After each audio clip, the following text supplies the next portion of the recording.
ਮਰਦਾਨਾ ਦੀਆਂ ਯਾਦਾਂ ਨਾਲ ਸਾਂਝ ਪਾਉਣ ਅਸੀਂ ਪਾਕਿਸਤਾਨ ਵਿੱਚ ਪੰਜਾਬ ਸੂਬੇ ਦੇ ਸ਼ਹਿਰ ਨਨਕਾਣਾ ਸਾਹਿਬ ਗਏ।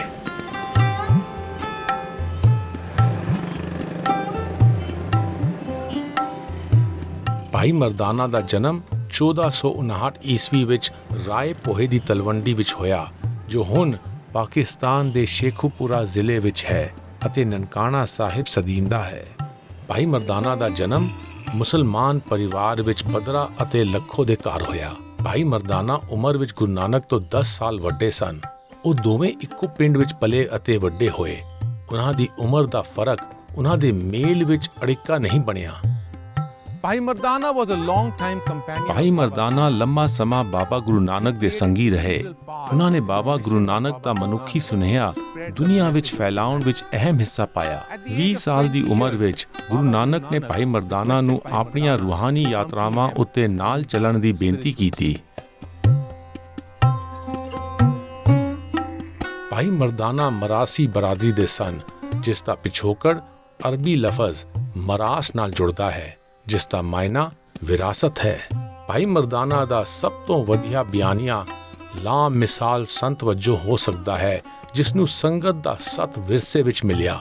ਸੰਗਤ ਸ਼ਬਦ ਦਾ ਮੂਲ ਸੰਸਕ੍ਰਿਤ ਦੇ ਸ਼ਬਦ ਸੰਗ ਨਾਲ ਜੁੜਦਾ ਹੈ, ਜਿਸ ਦਾ ਮਾਇਨਾ ਸਾਥੀ ਹੋਣਾ ਹੈ। ਗੁਰੂ ਨਾਨਕ ਦਾ ਵਹਿਦਤ ਦਾ ਸੁਨੇਹਾ ਵਰਤਾਉਣ ਲਈ ਭਾਈ ਮਰਦਾਨਾ ਨੇ ਸਿਦਕ ਦਿਲੀ ਨਾਲ ਸੰਗ ਨਿਭਾਇਆ। ਗੁਰੂ ਨਾਨਕ ਦੀਆਂ ਜਨਮ ਸਾਖੀਆਂ ਵਿੱਚ ਭਾਈ ਮਰਦਾਨਾ ਦੀ ਪੇਸ਼ਕਾਰੀ ਉਹਨਾਂ ਨੂੰ ਦਰਪੇਸ਼ ਔਕੜਾਂ ਦੇ ਹਵਾਲੇ ਨਾਲ ਹੋਈ ਹੈ।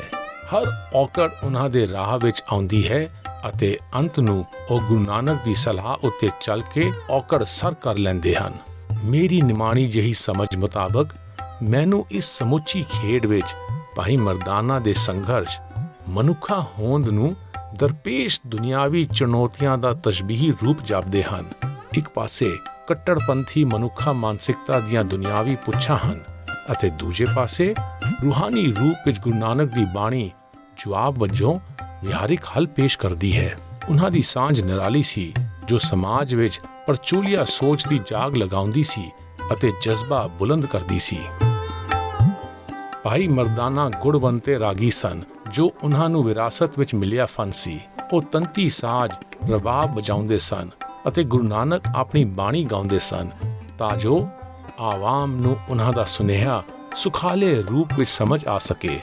ਭਾਈ ਮਰਦਾਨਾ ਹਲੀਮੀ ਅਤੇ ਸੰਤੁਸ਼ਟੀ ਦਾ ਮੁਜੱਸਮਾ ਸਨ। ਰੂਹਾਨੀ ਆਜ਼ਾਦੀ ਹਾਸਿਲ ਕਰ ਲੈਣ ਕਾਰਨ ਭਾਈ ਮਰਦਾਨਾ ਵਿੱਚ ਪਛਾਣ ਦੀ ਲਾਲਸਾ ਨਹੀਂ ਸੀ।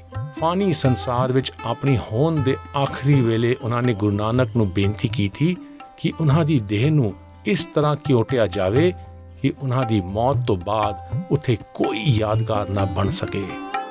ਮਰਦਾਨਾ ਦਾ ਮਾਇਨਾ ਹੈ ਜੋ ਕਦੇ ਮਰਦਾ ਨਹੀਂ। ਆਪਣੇ ਨਾਮ ਦੇ ਮਾਇਨਿਆਂ ਨੂੰ ਸੱਚਾ ਸਾਬਤ ਕਰਦੇ ਹੋਏ ਭਾਈ ਮਰਦਾਨਾ ਦੀ ਵਿਰਾਸਤ ਗੁਰੂ ਨਾਨਕ ਦੇ ਅਟੁੱਟ ਸੰਗੀ ਵਜੋਂ ਜਿਉਂਦੀ ਹੈ।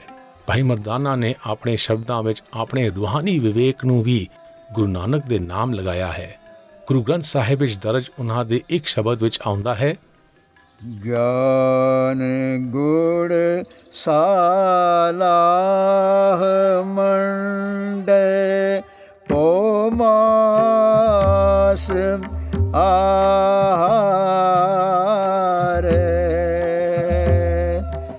ਨਾਨਕ ਭੋਜਨ ਸਚ ਹੈ ਸਚ ਨਾਮ ਆਧਾਰ।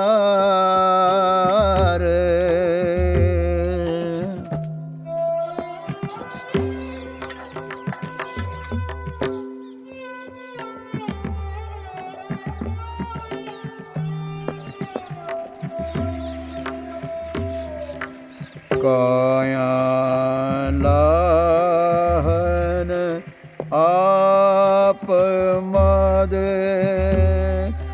ਅੰਮ੍ਰਿਤ ਤਿਸ ਕੇ ਤਾਰ ਸਤ ਸੰਗਤ ਸਿਉ ਮਿਲਾਪ ਹੋਏ ਲੇਵ ਕਟੋਰੀ ਅੰਮ੍ਰਿਤ ਪਰੇ पी कटे बेकार।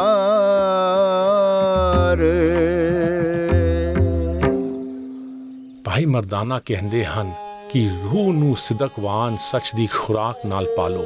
ਦੇਹ ਦਾ ਇਸਤੇਮਾਲ ਆਤਮ ਪਛਾਣ ਨੂੰ ਕਸ਼ੀਦ ਕਰਨ ਵਾਲੇ ਭਾਂਡੇ ਵਜੋਂ ਕਰੋ ਅਤੇ ਇਸ ਨਾਲ ਅੰਮ੍ਰਿਤ ਰੂਪੀ ਘੋਲ ਤਿਆਰ ਕਰੋ। ਆਰਜ਼ੂਮੰਦਾਂ ਦੀ ਸੰਗਤ ਵਿੱਚ ਰੂਹਾਨੀ ਅੰਮ੍ਰਿਤ ਛਕੋ ਤਾਂ ਜੋ ਮਨ ਦੇ ਵਿਕਾਰ ਖਤਮ ਹੋ ਜਾਣ। ਗੁਰਮੁਖ ਅਲਪਤ ਲੈਪ ਕਦੇ ਨਾ ਲਾਗੇ, ਸਦਾ ਰਹੇ ਸਰਨਾਈ। ਮਨ ਮੁਖ ਮੁਗਦ ਆਗੇ ਚੇਤੇ ਨਾਈ। ਦੁਖ ਲਾਗੇ ਪਛਤਾਈ।